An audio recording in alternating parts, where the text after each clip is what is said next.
encontramos hoy en la casa que nos recibió el profesor Carlos Adamo Barbera, reconocido profesor de muchas cosas, pero de historia en particular, porque ahora vamos a ver por qué, pero tiene mucha historia el mismo, ¿no?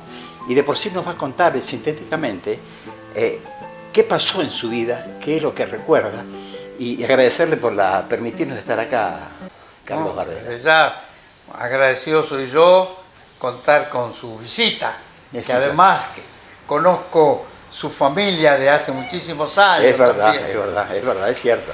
Sí. Cuénteme, ¿cómo es que se...?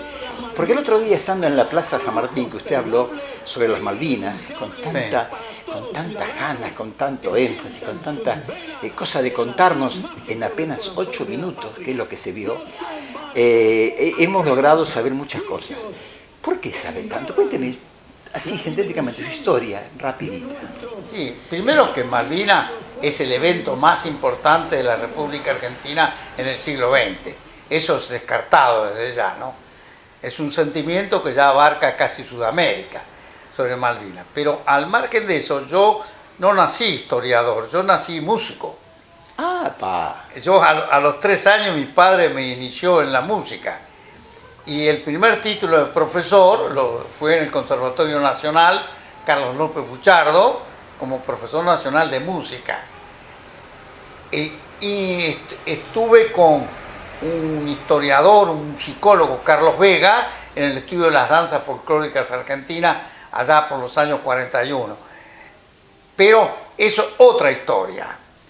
Después terminé el secundario, ingresé a la Facultad de Odontología, era estudiante de odontología. Cuando hago el servicio militar como AOR, salgo subteniente de reserva, a raíz de que estuve incorporado durante todo el proceso que duró el terremoto de San Juan. En San Juan, sí, sí. Claro, entonces en vez de hacer 3 meses, hubiera salido el 1 de marzo del 44, yo ingreso el 1 de diciembre del 43, para salir en el 44 y continuar mis estudios, como eran los AOR, eran 3 meses, y en vez de hacer 3 meses hice 8. Claro. ¿No? Y salí en julio, salí subteniente de reserva. Cuando sube Perón como ministro de guerra, en febrero del 45, cuando Farrell releva a Ramírez como presidente de la Nación, nombra ministro de guerra a Perón. Y Perón duplica los ejércitos de infantería, duplica el doble, y necesitaba muchos oficiales, muchos suboficiales, y no alcanzaban los del colegio militar, entonces se llamó la reserva. Y ahí estuve como oficial de reserva muchos años. 6 años perdí mi carrera, entonces a raíz de eso, cuando me sale la baja, pido continuar en la institución como oficial de banda militar, director de banda militar. Yo era músico, di el examen de oposición y salí entre 6 que nos presentamos, salí número 1. Eso fue diciembre de 1950 y mi despacho está firmado por Juan Domingo Perón. Qué historia, ¿eh? Qué historia que tenemos, ¿eh? Bueno, pero es así, así me llevó. Y yo me dedicaba fundamentalmente, mi centro era la música, fundamentalmente. Y estando ya de oficial en el ejército, en uno de mis destinos, Bahía Blanca, hago la licenciatura de Historia en la Facultad de Fatones. Y me recibo licenciado en Historia. Tampoco le di mucha importancia, lo hice porque algo tenía que hacer para tener algo más. Y recién, un tiempo después, a raíz de ciertos acontecimientos históricos, me aboqué de lleno. Eso fue a partir del 3 de diciembre del 90, a raíz de los sucesos de San Eldín. Ajá, claro. Tuve que ser defensor de un sobrino que cayó también junto con Zeneldín, y entonces empleé toda mi vocación histórica en los antecedentes históricos que alcancé a ubicar, entre ellos lo del Colegio Militar de la Nación en el año 30, cuando un capitán del cuerpo del batallón de infantería del colegio militar se negó a salir, y el coronel Reino, que era el director del colegio militar, les dijo: vamos a salir para derrocar al presidente. Le dijo así directamente. Entonces este capitán Suárez, que se llamaba, se negó a salir, no quiso salir. Y cuando regresaron le hizo un sumario por desobediencia. Y fue primero fue preso y después fue a la calle. De manera tal que ese antecedente lo utilicé para hacer la defensa de mi sobrino, que también era capitán, pero que la orden que recibió nada tenía que ver con destituir la institución, era una cuestión interna. Entonces, a raíz de esa defensa, que salió absuelto, libre de culpa y cargo, tuve que revolver la historia, y a partir de ahí me dediqué de lleno a la investigación histórica. Investigué el cruce de los Andes por todos los 9 pasos que hizo San Martín, transbordó la cordillera a través de ahí. Bueno, y ahí me tiene usted en la educación, en la docencia, en historia y en música. Y eso fue toda mi vida. He tenido un promedio de 2.500 alumnos por año, algunos repetidos, pero yo tenía 70 horas de clase. Se imagina que yo aprendí mucho en la facultad, mucho en los libros, pero donde más aprendí fueron de mis alumnos. De los alumnos, es verdad. Los profesores pasa eso, ¿no? El contacto con los chicos, primero que lo carga. Es el contacto, ¿no?, con la vida. Exactamente, con la actualidad, con lo que pasa. Claro, ¿no? Entonces es importantísimo el manejo de los alumnos, y tengo satisfacciones hoy, justamente hoy, esperando el colectivo, como están las calles todas cambiadas, esperando un colectivo, para y corta, que nada tenía que ver, y me dice: usted no es el profesor Barbera. Sí. ¿Cómo le va? Cortó el colectivo, paró, bajó, me abrazó, me dice: profesor, lo recuerdo permanente con sus consejos que nos daba.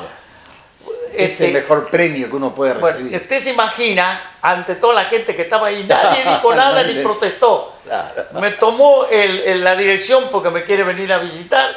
Entonces, esa satisfacción que uno encuentra alumnos que ve que le ha dejado algo. Totalmente. Un granito de arena le ha puesto en la formación. Porque una de las desgracias que tenemos nosotros es que no hay un sistema educativo. Ahora no se educa, solo y mediocremente se instruye. Y la instrucción es una cosa, y la educación es otra cosa. Usted, por su forma de ser, aparte de saber historia, se ve que sabía llegar a los chicos y los metía en la historia, porque acá la historia es muy linda si los chicos se meten y ellos piensan que pueden ser el soldado que usted estaba hablando o el coronel que estaba trabajando, y si ellos lo comprenden, salen buenos alumnos y aprendidos. Pero evidentemente hoy cambió la historia. Hoy pero ¿sabe lo que no ocurre, mi querido Francés? El problema es que no hay docente. El docente nace.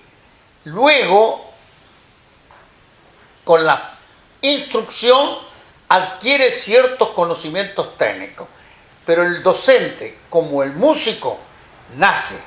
Es verdad. La técnica le da los conocimientos para resolver ciertos problemas. Y lo que es fundamental, que si usted, el docente, es la suma de la instrucción con la formación. Informar y formar. Cuando el docente utiliza la formación por encima de la información, está actuando como debe actuar. De manera tal, un ejemplo muy sensible. Usted da clase, sale de la clase y vienen alumnos que no entendieron por H, por B, por algún ejemplo. Se le arriman y van. Cuando el profesor le dice: no, a mí en el recreo no me moleste, ese no es docente. Trabaja de profesor, pero no es docente.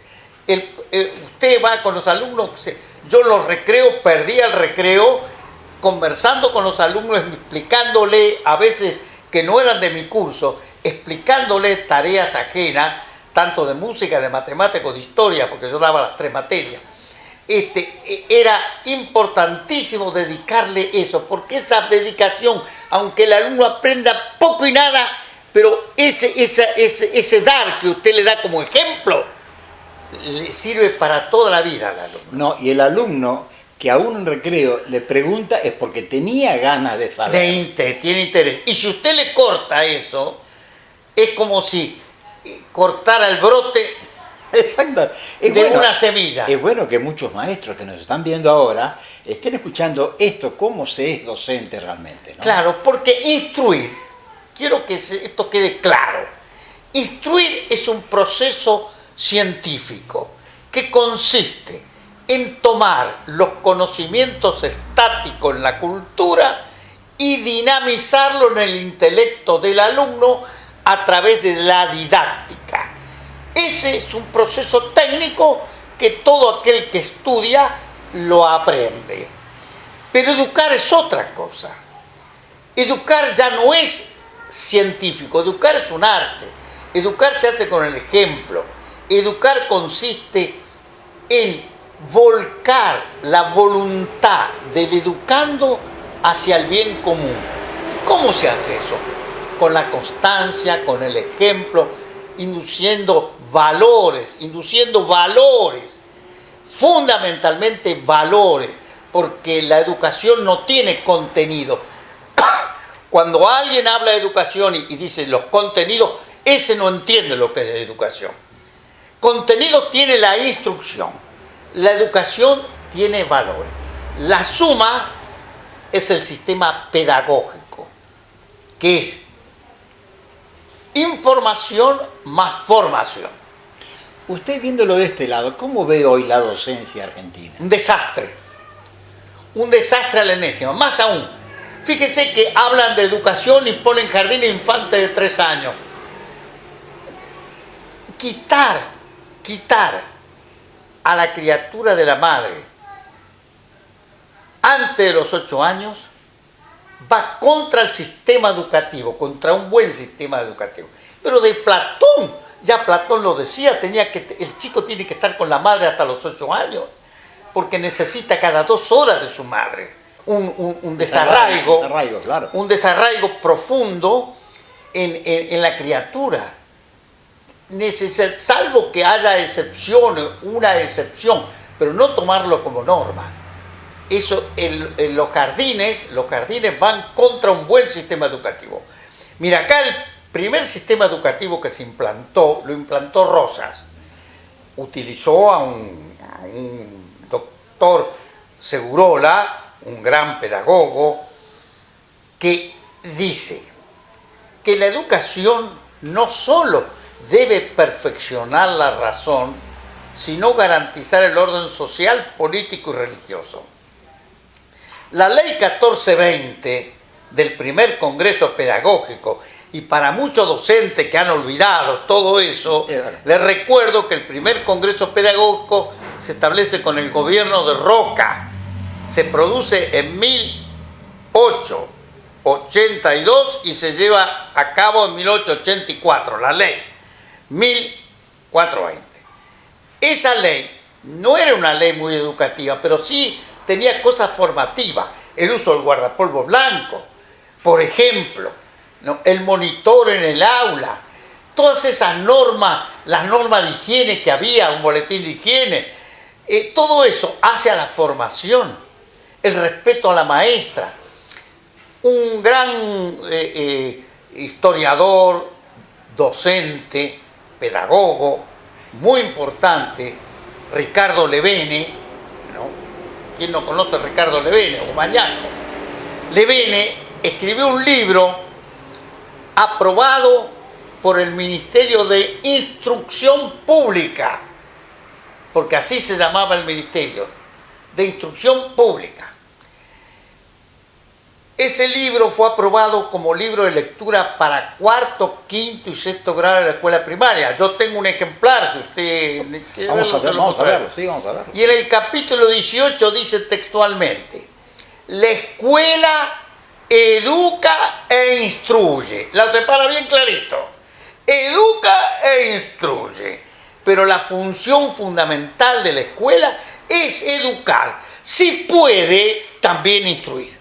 Muy bien, muy claro, muy claro. Más claro que eso, Y imposible. hablando de una época que era muy difícil. Y estoy hablando de 1912. Por eso, recién se empezaba con la historia de la educación. Pero lo que ocurre es que la ley 1420 sirvió porque el pueblo, a pesar de el 3 de febrero de 1852, la batalla de Caseros, a pesar de eso, el pueblo venía educado con Rosas, porque Rosas educó realmente y formó al pueblo. Cuando le preguntaban por qué le obliga a poner la cintita roja a los chicos, dice, para aclararlos a obedecer.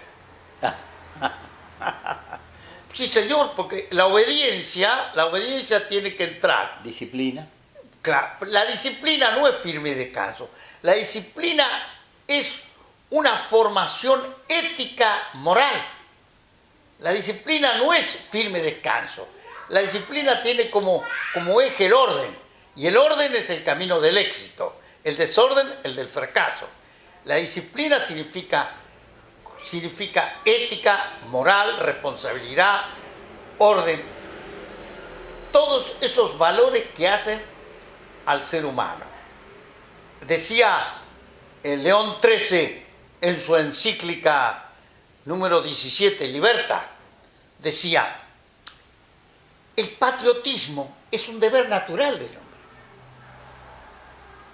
Todo ciudadano tiene la obligación de defender el lugar donde ha nacido, se ha criado, incluso hasta con su propia vida. Lo dice una encíclica papal. Es decir, que esos deberes naturales del ser humano se han perdido. Antes se cantaba el himno nacional y los chicos se les enfriaba la cara de emoción. Hoy tocan el himno nacional, la gente pasa, conversa como si tocaran... o lo avivan con un canto sí, no, pero eso es parte... Es una barbaridad. Eso es parte de la manifestación mediocre que tiene esta sociedad enferma. La sociedad se ha enfermado, el tejido social se ha enfermado porque se ha apartado de la fe, se ha apartado de los valores importantes, ¿no? Se somete, se arrodilla a la máquina y antes se arrodillaba a Dios. Hoy se arrodilla a todos estos elementos como puede ser la droga, la corrupción, todos esos factores desencadenantes o frutos de este sistema de vida sin fe, sin amor, sin dignidad. ¿Cómo se ha perdido la dignidad? ¿Cómo hablan de Malvinas que estos chicos fueron a la guerra? Pero es una dignidad nacional haber recuperado Malvinas. Yo quería decirle al profesor, vamos a esperar un poquito, a hacer un corte. ¿Cómo porque no? Está muy lindo esto realmente y me gustaría seguir hablándolo. Por lo tanto, usted que está allá en aquel programa, que está viéndonos, que está reconociendo lo que es ser profesor, lo que es ser maestro, lo que es tener vocación, se lo está explicando. Yo no lo interrumpía porque lo veía tan entusiasmado y explicando tan detalladamente lo que es ser docente, que me parece muy oportuno, más en esta época donde estamos permanentemente haciendo paros raros y con gente que realmente deja mucho que desear cuando los ve en pantalla. Les hacemos comentarios, no se vayan.